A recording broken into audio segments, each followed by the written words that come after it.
Welcome on into the Cougar Tracks podcast, post-game drive edition. BYU basketball, the Kevin Young era is underway as the Cougars take down Central Arkansas 88-50 inside of the Marriott Center that had more than 16,000 fans in attendance on election night. And I'm leaving the Marriott Center now. If you're new to this show, what I do here is I clip my microphone to my shirt, my hands are on the wheel, and I break down my thoughts on the BYU basketball game as I drive home back to Murray, Utah, closer to Salt Lake. An impressive performance by BYU. Started out a little bit slow, and that's an area where they can improve, but how can you not be impressed with the individual talents that BYU has on this roster in the first year with Kevin Young? Yegor Demin, brilliant performance, 18 points, 11 assists, 4 steals, 4 rebounds. He acknowledged in the post-game press conference that he thinks to pass and get his teammates involved first. And I just think that's an impressive comment by Yegor that probably in the moment he didn't think anything of when he said it, as far as that's just who he is. But it's just an impressive trait because you're talking about a 5-star athlete who you would think 5-star guy, it's going to be about him.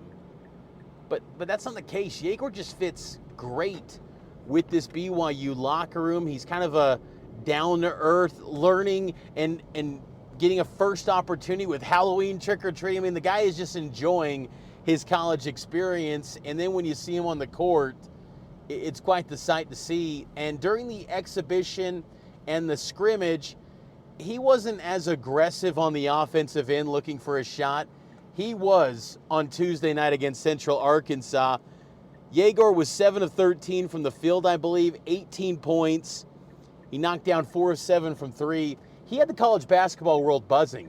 John Rothstein, some college basketball podcasters, NBA draft analysts. There was an NBA draft analyst and former NBA agent sitting on press row during the game. A lot of eyeballs on Yegor, and well-deserved because he is an impressive basketball player, and he's the type of talent that can lead BYU to heights they've never experienced before. BYU's had some legendary players roll through here. And look, I know it's one game, and I got to see more, and there's a long way to go, but I'm telling you, you don't need to wait long to just see just the incredible talent, and Yegor's got it. He's just got incredible instincts, and his passing ability, his three-point shot was the best I've seen since he's arrived at BYU in the observation periods that we've had in the media. Yegor was really impressive on Tuesday night as Kevin Young gets his first win as the head coach of the Cougars. He was greeted in the post-game locker room with a water splash zone in the locker room. Trevenell said the locker room got a little bit destroyed in the celebration. The team handed him the game ball, and special moment for Kevin Young. I know he says that he felt like the game and game one would never get here, but I will say these past 7 months have gone quick. It flew by, in my opinion. It might have been longer for him because it's well documented. He's been, there's a lot of practices in college basketball, but a special moment for Kevin Young and this BYU team. And you can just never take wins for granted. Even though Central Arkansas, sub-300 Ken Pom team, you can never assume you're just going to blow the doors off a team. And you did that on Tuesday, and it helped BYU in the advanced metrics. They jumped up 3 spots in Ken Pom to number 19 after that performance. Some other takeaways from this game: BYU put up 44 three-point attempts. I mean, they were firing them off at a rapid rate at the beginning of the first and second halves, and I love that. I love that NBA-style offense, and the manner in which they're getting their three-point shots is different than simply what they did last year with Mark Pope. The volume was similar. I mean, BYU had some games last year where they're getting off 43s, but the looks, how these threes are coming off by the passes, the sets, you can see a lot of that NBA influence from what Kevin Young, Will Voigt, Tim Fanning, what they've brought to this program. It's fun to watch. It's a good brand of basketball that BYU is playing early on this season. It should be noted, too, BYU did this without Dallin Hall.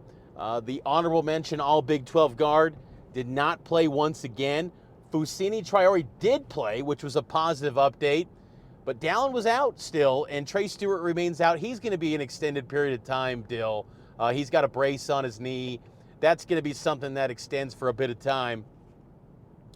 But Dallin, his situation's one to continue to monitor, but BYU's going to be okay. As long as they can get Dallin back, I think a little bit before Thanksgiving, that would be ideal. But it makes you wonder, too. I mean, BYU's got a 5-game homestand to open up this season. If BYU has success with the lineup they have, and the starting 5 tonight was Yegor, Trevin Nell, Richie Saunders, Cannon Catchings, and Keba Keita, you just keep rolling with that. Because I'll say, we saw that lineup in this exhibition. We saw it on Tuesday night. It's a pretty good group. That's an impressive starting 5, and you got 2 true freshmen in that starting 5, and it's a pretty talented lineup. One of the best lineups I've ever seen in my time watching BYU basketball. Cannon Catchings had a good game, too. He put up 11 three-point attempts. I thought his defensive performance, though, was noteworthy. Had 2 blocks in the first half. He's been challenged by this coaching staff to improve on the defensive end, because if he is going to be a surefire lock to be a first-round pick, he's got to get better on the defensive end. I thought Cannon had a really nice performance there. He's lengthy. I mean, his length, how long he is, too. It's a real X factor, and if he can really pick that up, that's going to be positive for BYU, when they eventually get to Big 12 play, because this non-conference schedule is light. You're not going to get many tests in non-conference play outside of the Thanksgiving MTE and the game against Providence in the Big 12 Big East battle at the beginning of December. But I also enjoyed seeing Richie Saunders. Again, I'm driving, so I don't have the numbers exact in front of me, but off my memory, I think Richie had about 16 points. I love watching Richie Saunders get downhill. And look, I always bring it up, I feel like every game with him, but it's a sight to see. His intensity, what he brings to the floor, there's just such an impact that goes beyond what is measured in the box score. With his style, he's a tone-setting type player that no matter who the opponent is, he is just bringing intense effort. Even when he was on the bench, he's getting upset in the second half. The team's up by like 25 points. They had a little bit of a miscue on a defensive, giving up a rebound, and he's smacking his leg, like, come on, guys, you got to get that board. Like, the intensity from Richie Saunders is so much fun to see. It's clear why he's one of the leaders of this BYU team. All around great performance, though, from BYU. And the attention, the eyeballs, there was a lighter college basketball schedule on election night on Tuesday.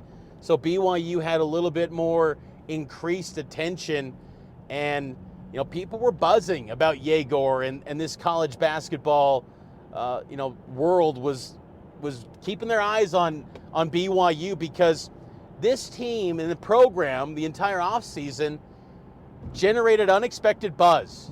And to think that Kevin Young, his knock when he got hired was, can he recruit? Well, clearly that guy has passed with flying colors. Now he's settling in to how he executes what his strength was, perceived strength, was coaching. And I think there's still going to be a bit of a filling out of what his rotation is and how he kind of goes about night after night, who gets what spots and who plays when. I wasn't the biggest fan of Yegor playing so late into the game, but he acknowledged in the post-game press conference that he wanted to get a little bit of a lineup look with him and Elijah Crawford to see what that looked like. And I'm okay with that. That's fine. I always get nervous when you got a star player like Yegor. Just if you can get him out and avoid any sort of injury, get him out as soon as possible. But, Kevin Young's got a bigger vision than just simply one night, and he wants to see, maybe some other lineups and what that can look like if he's got the opportunity. So, and as we know, blowouts in college basketball bode well for teams in these advanced metrics. In fact, BYU football could learn a thing or two about blowing teams out. Kalani Sitake's been very cordial and very nice and playing second and third string guys. Well, kind of backfired in the college football playoff rankings as, they found an excuse to point out eye test and margin of victory, and they placed BYU at 9. And in college basketball, these advanced metrics or predictive metrics, they love a good blowout. And BYU did that, beating out the projected margin of victory against Central Arkansas, giving them that boost in metrics like KenPom after the game concluded.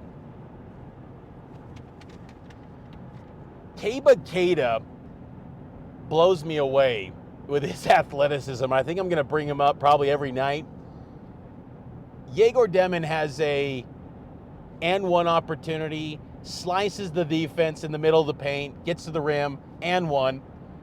Demon misses the free throw, and Keba Keita just explodes, rises up, and gets a put-back slam dunk off a missed free throw. And, I'm sure it's happened in games that I've watched over the years, whether BYU or just college basketball, NBA in general. But just in the moment, I felt like I haven't seen that very often. That's just very unique. And he made it look nondescript, like, oh yeah, this is just what I do. And to him, it probably is. But to the common sports observer, that was a remarkable display of athleticism from Keba Keita. And, the rotation between him and Foose, Foose being back, that was great to see. And Foose is a low down in the post. You kind of get a little bit of differing, versatility with the front court players from BYU. I think Keita brings a different set of skills. Foose does. And then Mihailo Boskovic, who got cleared by the NCAA, I believe late last week.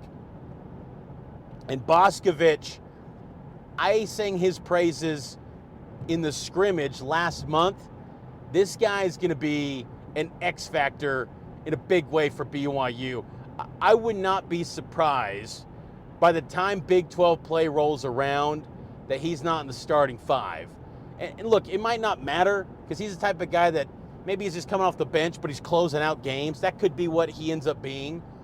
But what a getting a guy like Boskovic, who had NBA draft workouts this past spring, going through the NBA draft process. He's got 2 years of eligibility, and he can beat you beyond the arc. He can take it off the deck and get to the rim. He can do a lot of different things, and he's pretty physical too. He brings a toughness, as Kevin Young even noted, and Young said in the postgame that Mihailo brings, they're viewing him from a different lens now that they know he's going to be part of their plans going forward this season. You think about this game where they've been prepping for probably days, getting this scout put together, and they probably didn't know fully if they could go with Mihailo. They played him in the exhibition last week, but there was still the uncertainty as of then regarding Mahailo's, NCAA waiver. He gets cleared, and, he comes in and he plays 18 minutes, gets 11 points. He's going to be a factor, and I think he's going to be a really good player for BYU. But all around, just a good night for BYU basketball. They stayed healthy. 88-50, the Cougars get the win. They're 1-0 on the season. I'll be doing these post-game drives after every BYU basketball home game, and I'll be doing post-game recaps after road games as well, as this is going to be a big year for BYU basketball. And look, I continue to point to this, but there will be moments where they face adversity and it's not always just smooth sailing. even in the first half in this game. It was a bit of a feeling out. It was 18-16 after one of the media timeouts. But they settled in, and, Yegor came back after that little stretch where they were only up 18-16. He comes back onto the floor, then BYU took off from there, put the clamp down on Central Arkansas, forced a lot of turnovers, and BYU coasted to a big blowout victory. I hope to see Dawson Baker, shoot the ball at a better clip. He was 0 of 7, but I love that he's getting the touches. He's getting the minutes. And even Kevin Young said, I wouldn't bank on Dawson Baker being an 0 for 7 night many times going forward. Like, we got to remember, Dawson Baker played, if memory serves, 3 games last season, and that was with foot pain, extensive foot pain. And it's remarkable that he's back, competing, and he's in the rotation on this team that has so much talent. And Kevin Young views him in high regard. And, Dawson Baker's going to have some nights where he delivers. I mean, that's what's interesting, too, about this team is that you can just go line item by line on all these players, and you could say, I could see a night where that guy goes off, and he's the MVP of the night. You've got about 7 or 8 guys that could do that. And that's a nice luxury for Kevin Young. And the luxury that he has, too, at the point guard position. Dawson Baker's one of those options. Elijah Crawford, Yegor Demon, Dallin Hall when he comes back. Last year, you didn't have really anyone after Dallin Hall. This year, you've got 4 guys. And that's valuable when you've got depth at the point guard position, because that is such a critical spot in college basketball. You have to have elite guard play, and BYU's got that this year. They have stars at that spot, and they've got depth too. And that's a big reason why BYU is a team that can far out exceed, the preseason 9th place finish in the Big 12.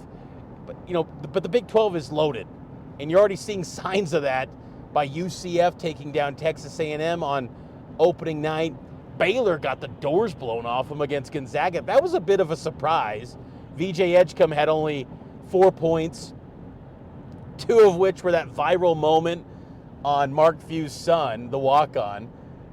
But this is a loaded league. And, so maybe they could still finish 9th, because the talent in this conference is unreal, and the road venues are going to be as intense as they come. But the Marriott Center is going to be as intense as they come too. 16,000 plus were on hand. And I always point to this, but there was a time, and Dave Rose used to always talk about this, when he and Steve Cleveland showed up in 1997, administrators and people around BYU were telling those guys, hey, once January rolls around, you'll start to get the crowds, but sort through it here in November and December, and then come January, you'll get those big crowds again. People are in mid-season form, and they didn't have to get all energetic for this one. BYU was in cruise control, but what that atmosphere is going to look like against Kansas, against Baylor, against Arizona, man, Marriott Center is going to be off the charts, and it's going to be fun to see. There's a little bit more of a corporate feel in the lower bowl, I will say, because people that are paying a premium are getting those seats now. But still, the energy, the intensity is still there. And it was fun, too, on just kind of a side note with the game, the PA announcer, Dan Roberts, he was on the PA. I'll admit, just talking through this, I need to follow up if that's going to be a permanent change potentially, but I wouldn't mind. Dan Roberts was excellent. He did have a miscue or two on the Miki Couture, how he was pronouncing it. It was Miki Couture, I don't know. But nonetheless, Dan Roberts is a legendary voice in PA broadcasting. You think about those Utah Jazz NBA Finals. His voice was in that Delta Center when it was deafening. And Phil Jackson's plugging his ears in the 90s when they'd come to Salt Lake. So that was pretty cool, I thought. And, of course, Roberts retired from the Jazz after this past season. So it was cool to hear his voice to open up the Kevin Young era. And, it's almost fitting to have an NBA-type voice in a building for a guy in Kevin Young who he only knew the NBA, and now he's settling into life in college basketball, and he's 1-0 as the head coach of the BYU Cougars. Cougars are back in action Friday night, UC Riverside, 7 p.m. on Friday night at the Marriott Center. Second game of a 5-game homestand to open up the 2024-2025 season. But that'll do it for this edition of the Postgame Drive. I hope all of you enjoyed it.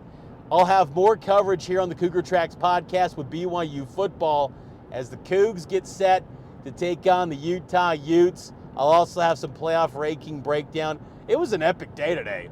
I had BYU football practice, college football playoff rankings, Kevin Young's debut, and election night. I mean, it was a wild, wild night, but heading home, we'll dial in on all the football content coming up on Wednesday, Thursday, and then get you ready on game day on Saturday, 8:15 kick between BYU and Utah. We'll have Cougar Sports Saturday from noon to 3 at Roland Hall. So just a programming note there. It's going to be a lot of fun. Cougs and Utes coming up over the weekend. So I'll talk to you next time here on the Cougar Tracks podcast. It's powered by KSLSports.com.